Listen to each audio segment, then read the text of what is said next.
सीताराम पटेल सितेश आप लोगों के समक्ष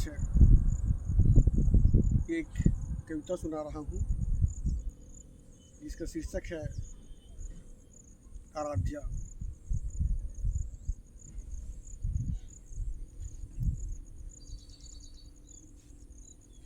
अठारह अक्षौणी सेना का महानायक कौमुदी महोत्सव का रासलीला नायक सबका आराध्य मैं और तुम मेरी आराध्या। करेल कुंज में हम तुम खेलते लुका छिपी का खेल और सारा गोकुल हमारी रास लीला का उठाता था आनंद। आज मैं अकेला असहाय पड़ा हूँ कल्प वृक्ष के नीचे। हाँ मेरी आराध्या, तुम्हारा कान्हा योगेश्वर जरा व्याधा के सर की प्रतीक्षा में, जिसकी एक झलक पाने को तरसती थी ना जाने कितनी राधाएं, जिसकी एक झलक पाने को तरसती थी ना जाने कितनी राधाएं।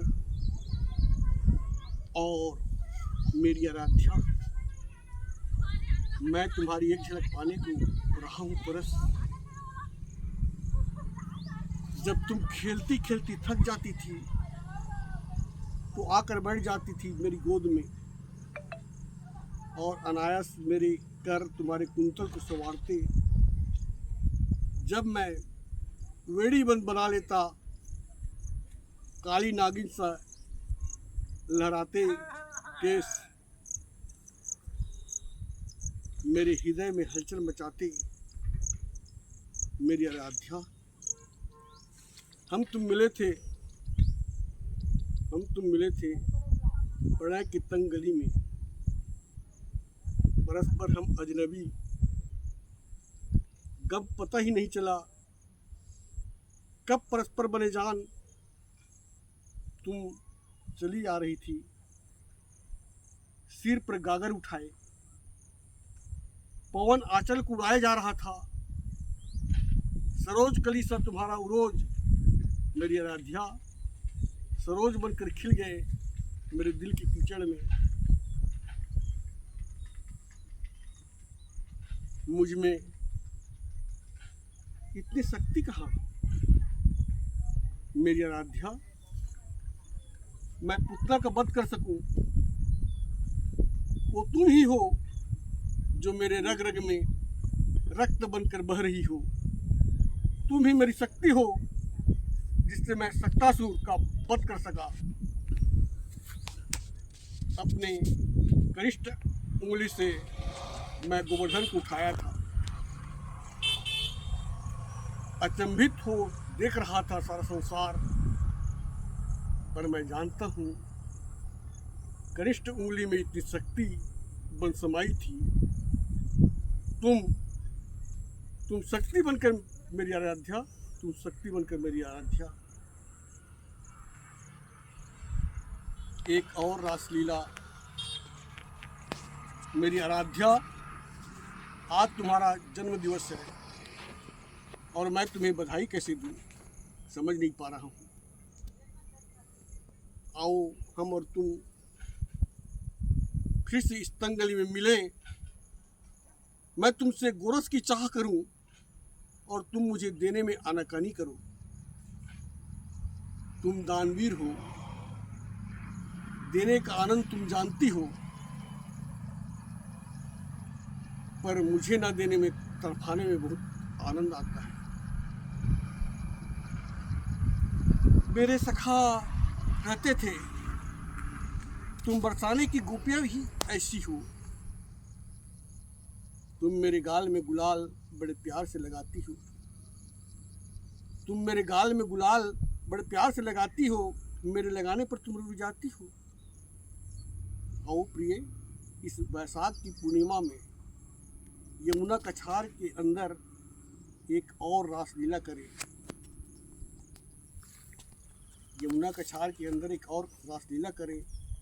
कालिया को तो मैंने खदेड़ भगाया है, पर देख रहा हूँ उद्योगों का जहर बह रहा है इसके अंदर।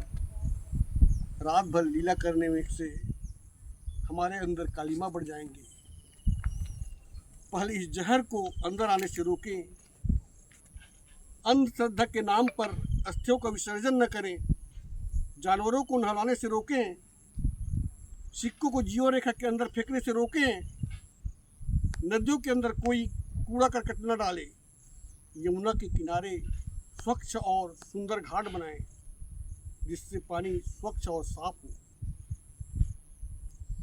फिर हम तुम दोनों लकड़ी के नाव में विहार करें। मैं पतवार चलाऊं और तुम मुझे चुपचाप देखती रहो। इसका साक्षी रहें नील गगन, पानी पवन, आकाश का प्रतिबिंब यमुना के शरीर में उतर आए। तुम्हारा संग सोम की दूधिया चांदनी के समान है। मेरे प्यार के रंग में तुम्हारा मानस भी हरा हो गया है। सोम के दूधिया प्रकाश में या फिर तुम्हारे विरह की आग में काली हो गई है कालिंदी, जल हरा हो गया है। सोम के दूधिया प्रकाश में मेरे रंग की यमुना के जल के समान आज हम दोनों ही रहेंगे। गोपियों को नहीं बुलाऊंगा, पर मेरी आराध्या, हम दोनों दो कहाँ, एक ही हैं। फिर एक की कैसी रासलीला? रासलीला के लिए विस्तार जरूरी है, विस्तार के लिए कल्पना जरूरी है, बुलाने के लिए ऋषियाँ जरूरी है, और जरूरी है बंसी के लिए सिर्फ हम। तो मेरी आराध्या, फिर से अपनी लीला का विस्तार करूं। बंसी की धुन सिर्फ तुम्हें बुलाते हैं, सिर्फ तुम्हें ही मेरी आराध्या। फिर गोपियाँ कैसी चली आती हैं? मेरी लीला सहचरी, उस धुन से वे कैसे आकर्षित हो जाते हैं? प्रणय की पुकार भेंट डालती है हृदय को। चलो मेरी आराध्या, पानी के अंदर कीड़ा करे। तुम मेरे ऊपर और मैं तेरे ऊपर कमल नैनी हाथों से सींचे। इस अद्भुत आनंद में हम खो जाएं। बाहर भीतर जो गर्मी है उसे दूर भगाएं। तुम मुझे बंसी बजाने को कहो। देखो मेरी सखियाँ फिर दौड़ती भागती आ रही हैं। फिर मुझे उनके लिए विस्तार करने होंगे।